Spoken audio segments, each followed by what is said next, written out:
Shalom Aleichem, damai sejahtera. Apa itu ibadah campur-campur? Saudara-saudara, ibadah campur-campur adalah ibadah pada hari Sabat atau pada hari Minggu atau hari-hari yang lain, hari-hari biasa itu yang sudah mengenal Bapa Yahweh dalam nama Yesus Masya Roh Kudus, tetapi terkadang menyebut nama Yesus, juga kadang-kadang menyebut nama Yesus Kristus atau Yesus Christ. Itu namanya campur-campur.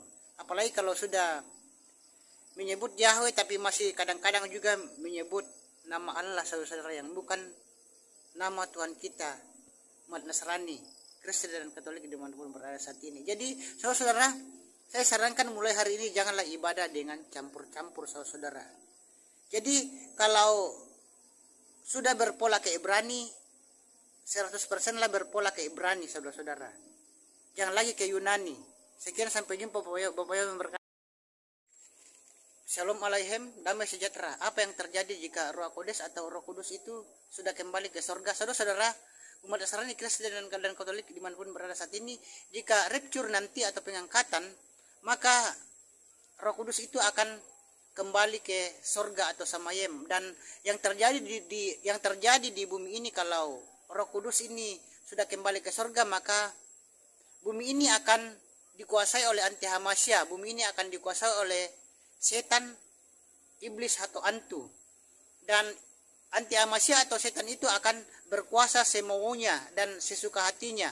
Dan bumi ini, saudara-saudara, tanpa Tuhan. Bumi ini tanpa Bapa Yahweh dan Yesus Hamasya. Di mana Bapa Yahweh itu adalah Yesus Hamasya sendiri. Jadi kalau Roh Kudus kembali ke sorga, maka bumi ini tanpa Tuhan dan bumi ini akan dikuasai oleh setan atau iblis. Sekian, sampai jumpa Bapak yang memberkati.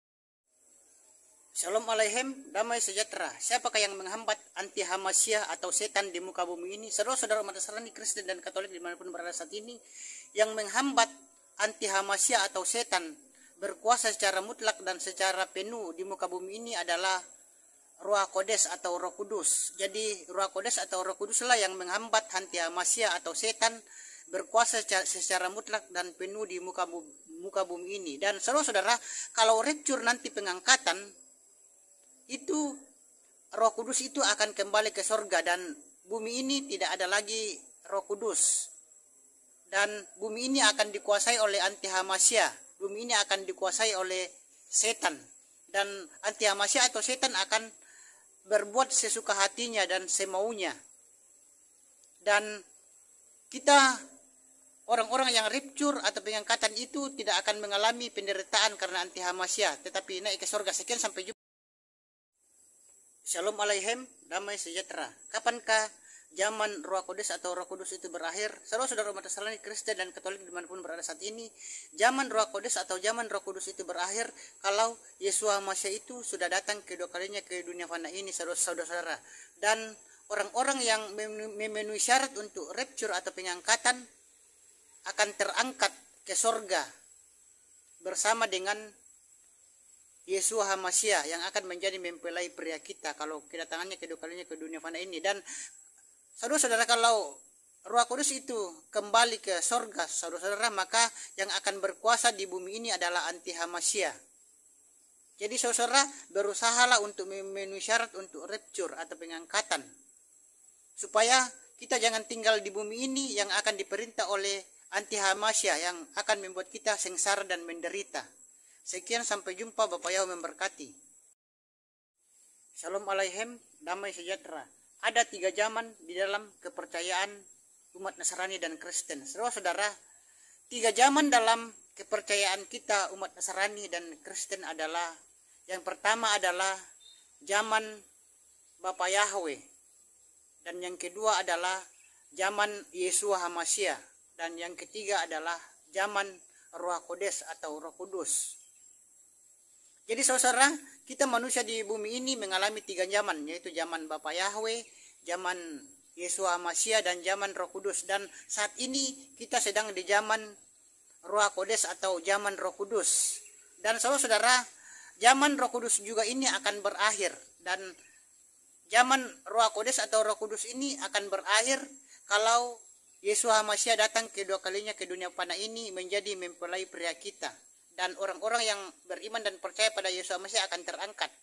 Sekian, sampai jumpa, Bapak yang memberkati. Shalom Aleichem, damai sejahtera. Siapakah mempelai pria itu? Saudara-saudara, mempelai pria itu adalah Yesus HaMasyiah. Dan saudara-saudara, Yesus HaMasyiah itu akan datang menjadi mempelai pria pada saat Yesus HaMasyiah datang kedua kalinya ke dunia fana ini menjadi mempelai pria yang akan mengangkat orang-orang yang memenuhi syarat untuk rapture dan akan membawa orang-orang yang memenuhi syarat untuk rapture atau pengangkatan ke sorga. Dan Yesus HaMasyiah itu menjadi mempelai pria kita yang menjemput kita apabila kedatangannya kedua kalinya ke dunia fana ini bagi orang yang memenuhi syarat untuk rapture. Jadi kalau mau rapture itu ada 3 syarat, yaitu percaya pada Bapa Yahweh di dalam nama Yesus HaMasyiah wa Roh Kudus, dan tidak memakai tanda 66, dan dibaptis dalam nama Bapa Yahweh di dalam nama Yesus HaMasyiah. Sekian, sampai jumpa. Bapa Yahweh memberkati. Shalom Aleichem, damai sejahtera. Apakah itu rapture? Saudara-saudara umat Nasrani, Kristen, dan Katolik dimanapun berada saat ini, rapture adalah pengangkatan. Jadi orang-orang yang percaya kepada Bapa Yahweh dan percaya kepada Yesus HaMasyiah dan Roh Kodes atau Roh Kudus, dan percaya bahwa Bapa Yahweh itu adalah Yesus HaMasyiah dan Roh Kudus itu adalah Roh Bapa Yahweh sendiri. Dan yang kedua adalah orang-orang yang tidak memakai atau menggunakan tanda 66, dan yang ketiga orang-orang yang dibaptis dalam nama Bapa Yahweh di dalam nama Yesus HaMasyiah dan melakukan baptisan pembaruan di dalam nama Bapa Yahweh di dalam nama Yesus HaMasyiah wa Roh Kudus, maka orang-orang itulah yang akan rapture atau pengangkatan. Jadi saudara-saudara, rapture itu adalah pengangkatan orang-orang yang percaya pada Bapa Yahweh di dalam nama Yesus HaMasyiah. Sekian, sampai jumpa. Shalom Aleichem, damai sejahtera. Penyebab Yesus HaMasyiah disalib. Saudara-saudara umat Nasrani, Kristen, dan Katolik dimanapun berada saat ini, penyebab utama Yesus HaMasyiah disalib itu bukan karena orang-orang Farisi dan ahli-ahli Taurat itu merasa disaingi oleh Yesus HaMasyiah, atau bukan karena ahli-ahli Taurat dan orang-orang Farisi itu merasa iri hati, dengki, dan cemburu kepada Yesus HaMasyiah. Tidak, saudara-saudara, itu bukan alasan Yesus HaMasyiah disalib. Tetapi alasan Yesus HaMasyiah disalib itu karena Yesus HaMasyiah menyamakan dirinya dengan Yahweh. Yesus HaMasyiah menyamakan dirinya dengan Sang Pencipta langit dan bumi dan segala isinya, dan Sang Pemilik surga, yaitu Yahweh.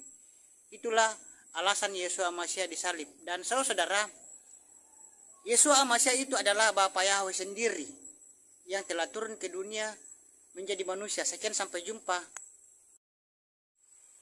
Shalom Aleichem, damai sejahtera. Apakah Yahweh itu, Bapa Yahweh itu berwujud fisik? Saudara-saudara dimanapun berada saat ini, Bapa Yahweh itu tidak berwujud fisik, saudara-saudara. Dan wujud Tuhan itu tidak ada manusia pun yang tahu. Itu adalah rahasia yang maha kuasa, Sang Pencipta langit dan bumi dan segala isinya, yaitu Bapa Yahweh. Dan saudara-saudara, Bapa Yahweh itu berwujud fisik ketika Bapa Yahweh itu turun ke dunia ini menjadi manusia. Yang itulah yang disebut dengan Yesus HaMasyiah. Dan saudara-saudara, Yesus HaMasyiah itu adalah Bapa Yahweh sendiri.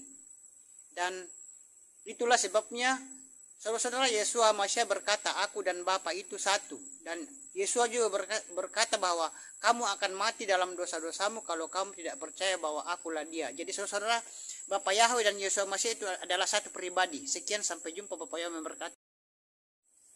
Shalom Aleichem, damai sejahtera. Contoh daripada iman. Saudara-saudara, saya sudah menjelaskan tentang iman, yaitu iman adalah dasar dari perkara yang diharapkan dan bukti dari hal-hal yang tidak kelihatan. Jadi iman itu, saudara-saudara, yaitu meyakini atau mempercayai sesuatu yang belum pernah dilihat. Dan contohnya adalah ketika kita berbicara tentang hukum Noah, itu berbicara tentang iman juga, yaitu seseorang yang mengimani, aku punya rumah, padahal apakah sudah mendapatkannya secara fisik? Belum, saudara-saudara, belum mendapatkan rumah itu secara fisik, namun mengimani sudah punya rumah, tetapi belum mendapatkannya secara fisik. Itu namanya salah satu contoh daripada iman.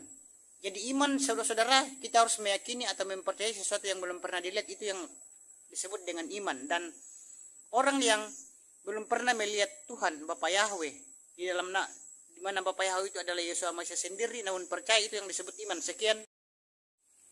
Shalom Aleichem, damai sejahtera. Arti daripada iman. Saudara, arti daripada iman adalah dasar dari perkara-perkara yang diharapkan, bukti dari hal-hal yang tidak kelihatan.